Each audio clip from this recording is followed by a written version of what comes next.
When I was looking for a beginner-friendly dirt bike for my girlfriend to learn on, my first thought was the TTR230. It's just the default beginner trail bike, right?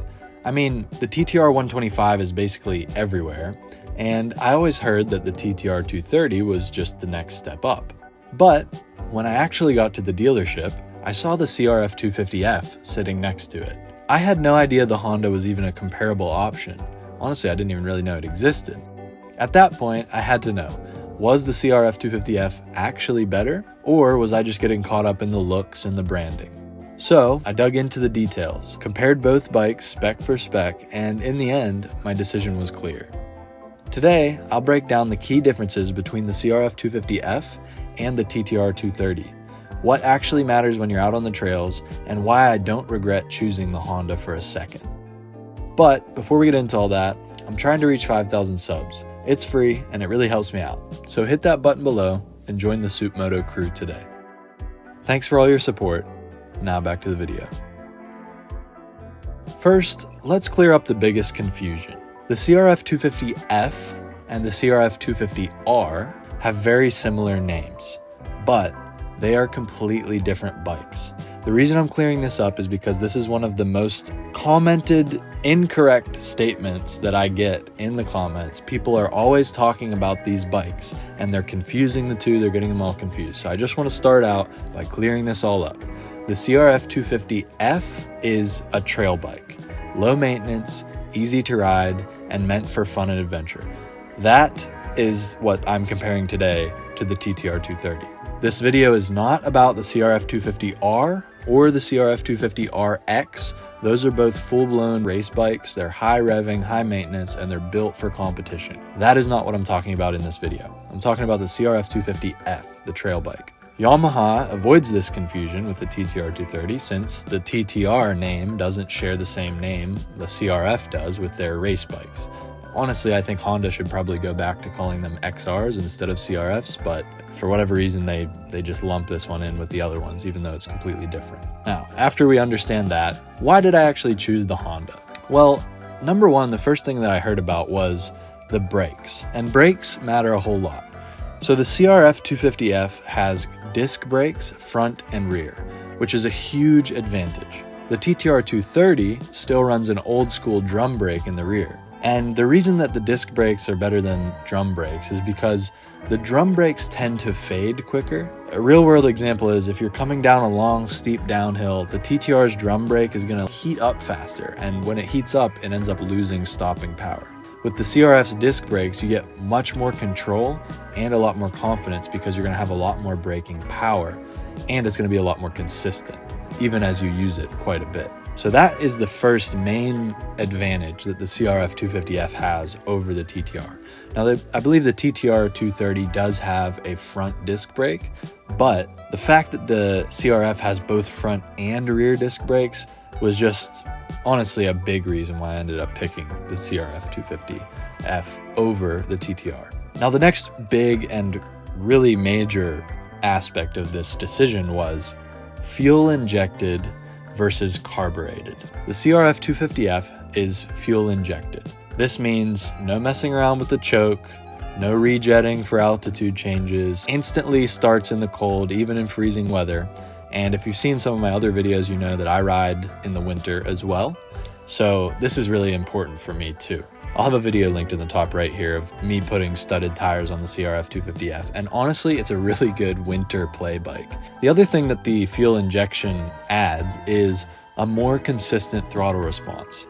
There's no bogging, there's no hesitation that you sometimes get with carbureted bikes, and it's just overall a much more fail-safe system, in my opinion. The TTR230 is still carbureted, which means it can be sort of tricky to start in the cold, and it'll need rejetting if you ride at different elevations, and it can bog if you don't have that carb dialed in. Another big aspect of it is, out on the trails, sometimes you tip over your bike or you fall over on a weird, awkward hill or something like that, right? I have a YZ125 two-stroke. That's a carbureted bike. I've ridden carbureted bikes like all my life. The main downside of a carbureted bike while you're out trail riding, if you tip over the bike, the fuel inside the carburetor can spill out of the bowl and into the engine, and that's called flooding the bike. It basically floods the spark plug with excess fuel, and as a result, the engine can't start. It's like trying to light a match in a puddle. You're never going to get it started. And it's a real pain in the ass. So the fuel-injected bike solves this problem. With the fuel-injected bike like the CRF250F, it uses a pump and sensors to deliver the right amount of fuel into the engine at the right time. And even when the bike's tipped over, no extra fuel will spill into the engine. So there's no more worrying about flooding the engine when you drop the bike on a hill or after a spill. You're not going to be stranded somewhere with a flooded bike. The other thing is the engine and power delivery. So the CRF250F, now just as a preface, this is not a super big deal. This wasn't part of my main reasoning behind why I made the decision for the CRF over the TTR, but this is also something that plays a factor. So the CRF250F has a 249cc air-cooled 4-stroke engine. It has a bit more torque and a smoother power delivery than the TTR230. The TTR230 has a 223cc air-cooled 4-stroke engine, slightly smaller displacement, and slightly less power. While both bikes make like a similar peak horsepower, the CRF250F has a better low end, and that makes it easier to lug up hills, tackle technical terrain. Although you're not going to be doing anything crazy, it's slightly better. Like I said, this really didn't make a big difference in my decision, but it's something to note. When I was doing research for this, ChatGPT says that the Honda revs out a little longer, whereas the TTR can feel short-winded, so that might be something to consider as well. But like I said, this really isn't that big of an issue, for me at least, especially for what I was doing with the bike. I'm not looking for it to be competitive. I'm not really looking for a whole ton of power. Really, I just wanted a super comfortable bike that's easy to teach beginners on and something that's very rideable, very confidence-inspiring. And honestly, both the bikes, the TTR230 and the CRF250F, they're both beginner-friendly bikes that are very confidence-inspiring. Another thing that really wasn't a deal breaker for me, but it was interesting for me to find out when I was researching this information for this specific video, is that the CRF250F has a twin spar steel frame. And that's opposed to what the TTR230 uses, which is an older cradle-style steel frame. Now, I didn't know what the heck these meant. Here's what I learned. So the twin spar steel frame, which the CRF250F has, basically is a design that uses two parallel beams running along the sides of the bike, which is supposed to increase rigidity while keeping weight distributed evenly. It's inspired by Honda's motocross and enduro bikes, and it supposedly makes the CRF feel more stable at speed and in rough terrain. The TTR230 has the cradle-style frame, and this is like a simpler, older design where the engine sits in sort of like a cradle of steel tubing. It's durable, but it's less rigid, which means the bike can feel a little more flexible or wobbly under hard riding. To be honest, you're probably not going to notice the difference, but it was just an interesting piece of information that I learned when I was sort of researching these two bikes.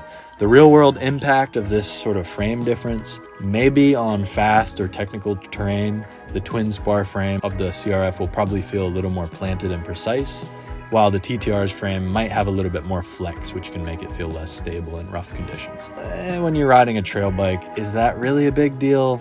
Maybe for some. For me, I don't really think about that, so whatever, use the information as you will. The other thing is, and honestly this is kind of a negligible difference between the two bikes, but this is something I look at, it is the suspension travel. Now the CRF250F has 8.5 inches of travel in the front and 9.1 inches of travel in the rear, while the TTR230 has like a square profile here, 8.7 inches in the front and 8.7 inches in the rear. This isn't a massive difference, like I said, but the CRF has a bit more rear suspension travel, meaning it can handle bumps, roots, small jumps, just ever so slightly better. Also, not a super big difference between the two bikes, but the travel of the suspension is something that I look at when I'm looking at bikes. Now, if you've seen some of my other videos, and I urge you to check them out about the CRF250F, if you're interested in purchasing this bike, you'll know the suspension is not a super stellar feature of the CRF250F either. If you are going to be doing some harder riding and you still want to get this bike,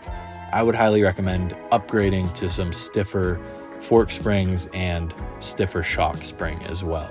This is going to do a world of difference, but just in the stock form, both of these bikes are going to have kind of like a lackluster suspension feel. The biggest two reasons that I picked the CRF250F over the TTR230 were the fuel-injected engine and the disc brakes, both front and rear, on the CRF250F. But I hate to say it, another reason that I picked the Honda is because it just looks better, okay? Yeah, I said it. This may be just a personal preference, but the CRF250F actually looks modern. Its styling is sharp, aggressive, and it looks fast, even sitting still. And I think that's another reason why people get it confused with the race bikes, because the plastics pretty much look like that aggressive motocross bike style. The TTR230, yeah, they've sort of upgraded the plastics a little bit, but it doesn't really look that modern, that aggressive. And if you want a bike that actually looks like it belongs in 2025, the Honda definitely wins.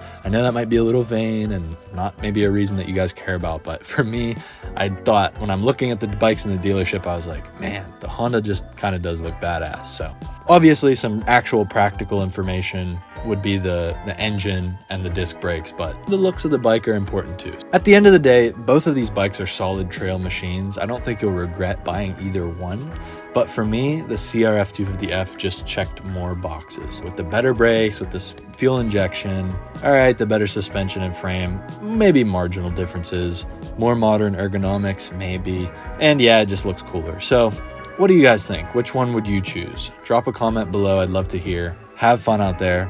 Soup out.